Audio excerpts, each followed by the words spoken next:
Hugo Marín, que hizo política hasta sus últimos días. Fue un soldado de esa causa, fue su razón de ser, la llevaba en su naturaleza.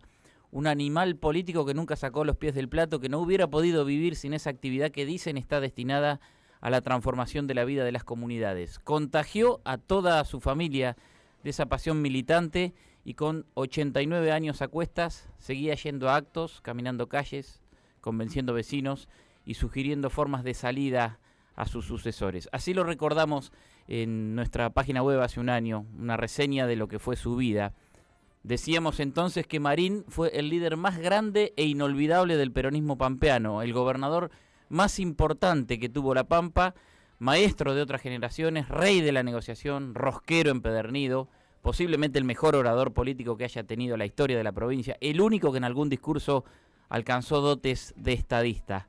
Decíamos también que le quedaron cuentas pendientes, no del todo saldadas, su respaldo culposo y contradictorio, pero contundente, a los años en que el peronismo traicionó a su pueblo para volverse neoliberal e indultador de genocidas, su desesperación por permanecer en el poder a toda costa, amuchando reelecciones que lo llevaron a terminar su gestión entre sombras de corrupción, y su rol y actuación en la etapa más oscura del país, en la dictadura y en la previa, cuando conspiró contra el gobierno de José Aquiles Regasoli. Todas esas cosas es en realidad Marín, porque sigue presente, más vale, su legado político es inconmensurable para una provincia como La Pampa, no hay un líder más importante.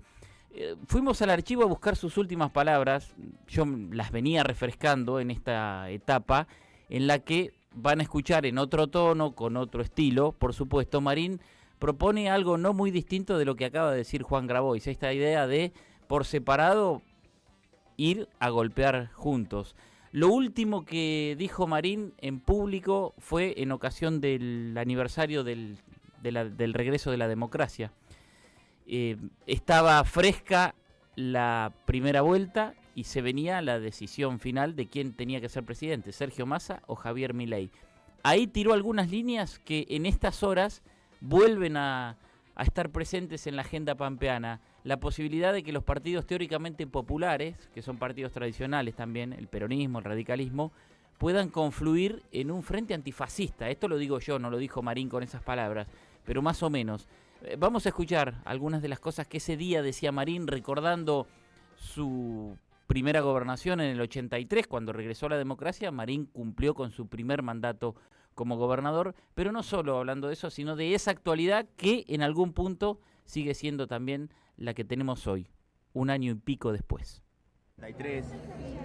Ya, se cambió la convivencia de tal manera, lo digo siempre, que en el tiempo que faltaba la democracia era una sociedad del miedo. Tal vez ustedes jóvenes no lo vivieron, por supuesto no lo vivieron en esa intensidad, pero vivir antes del proceso democrático era una sociedad del miedo. Estabas así, venías, te metían preso, ni te decían por qué ni cómo. Realmente creo que me agrada, ¿sabes qué? Es que lo recuerden, porque fue un proceso que por lo menos en mi larga vida no lo había pasado nunca. Y creo que en La Pampa se vivía con miedo. Esa era la realidad. A mí ni los amigos me saludaban. Y a los otros muchachos que tuvieron la mala suerte de que estuvieran acá como el amigo detenido en el sur. El cambio es tan profundo. Hoy vos preguntás o no preguntás antes. No era. Lo que a veces me molesta es aquellos discursos como pomposos que muchos dan y que veo algunos que realmente tenían una convivencia con los milicos bastante profunda. Doctor, ¿imaginaba a 40 años de la democracia el resurgimiento de una ultraderecha negacionista como esta? Mirá, los peronistas somos como la gramilla, hermano. Nos cortan y volvemos. Quédate tranquilo que vamos a ganar nosotros. ¿Por qué Y dice la eso? derecha esa ya pasó en mi concepto, ¿cierto? Y además que hoy hay una sociedad integrada por un sector popular muy grande, más allá que te vote el peronismo, el radicalismo. Pero indudablemente creo que la sociedad en ese sentido tiene clara, ¿no? Ahora es preocupante que el 30% de la población vote, por ejemplo, a Milei, ¿no? Mira, yo te diría que muchos de nuestros votaron como para mandarnos un mensaje diciéndole, muchachos, o acomodan el asunto o no nos votamos. Si no, ¿cómo justificás que pasar a tener votos negativos a tener votos positivos en 20 días? Realmente, y salir tercero en La Pampa. Una advertencia. Vos sabés que lo creo así. Somos jodidos, pero no queremos que nos jodan tampoco.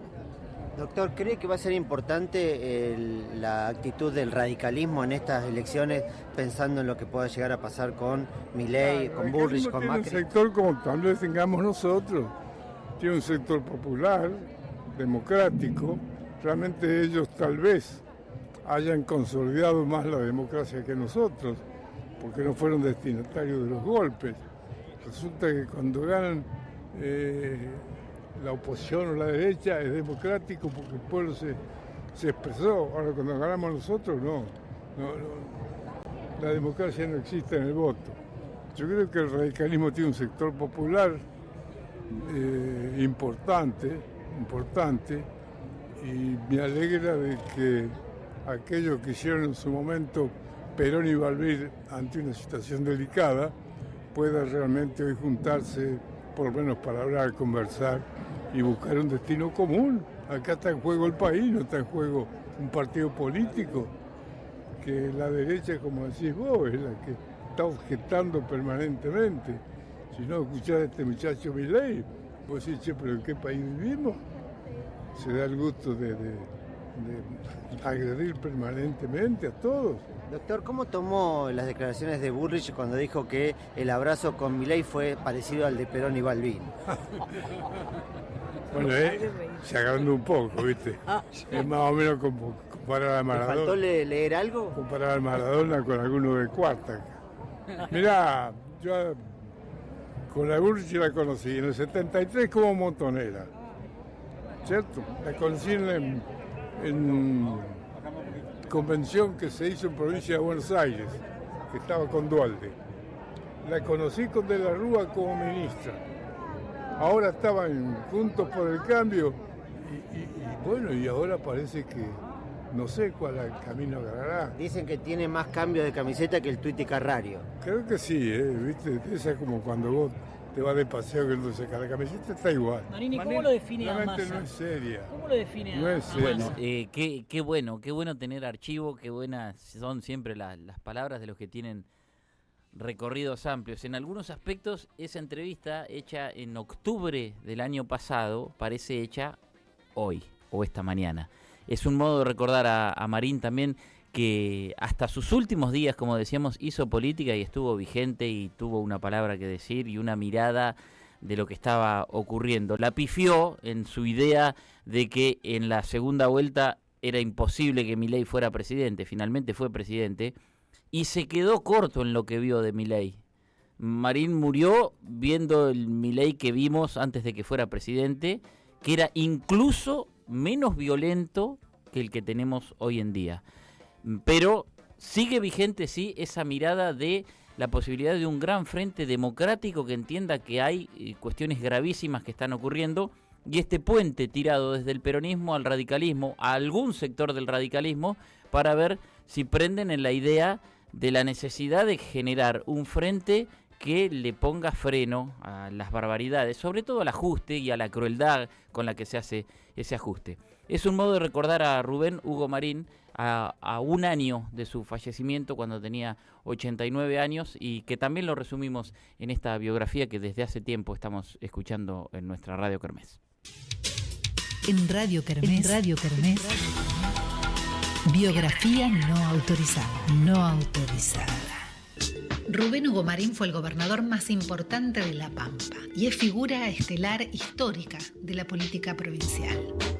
Asumió el cargo de gobernador en el 83 con el regreso de la democracia, elegido con poco más del 40% de los votos.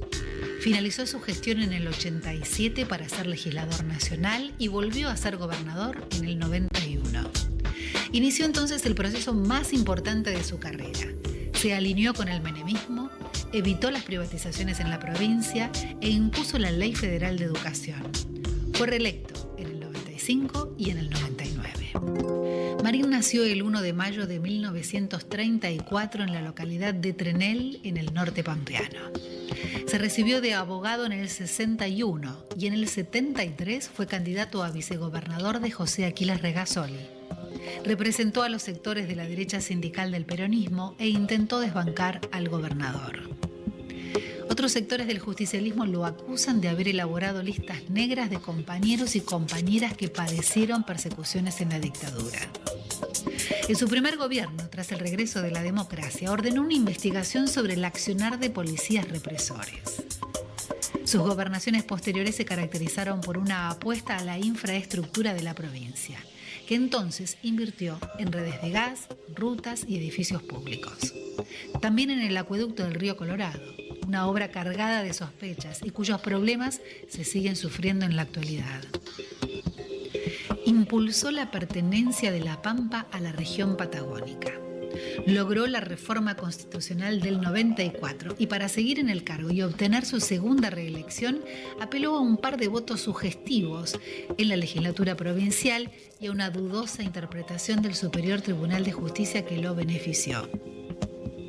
Terminó su gobernación en 2003 y no pudo volver, aunque hizo el intento en 2007 y cayó derrotado en una interna. Fue crítico de las políticas nacionales y populares del kirchnerismo y como senador votó en favor de las patronales agropecuarias en la disputa del año 2008. Desde ese momento su relación tuvo vaivenes, pero su sector interno, Convergencia Peronista, se fue debilitando. Marín nunca abandonó los primeros planos de la actividad política pampeana. Fue presidente del PJ pampeano hasta 2021 con 87 años y su hijo, Espartaco Marín, es diputado provincial. Por eso creo que somos merecedores, los pampeanos y particularmente nuestro gobierno, de haber hecho respetar esa dignidad que todos llevamos dentro. Como decimos siempre del peronismo, nos dio muchas cosas. Perón y Eva Perón nos dieron muchas cosas, pero particularmente al pueblo trabajador y a la gente humilde le dio eso, dignidad. En Radio Kermés, biografía no autorizada.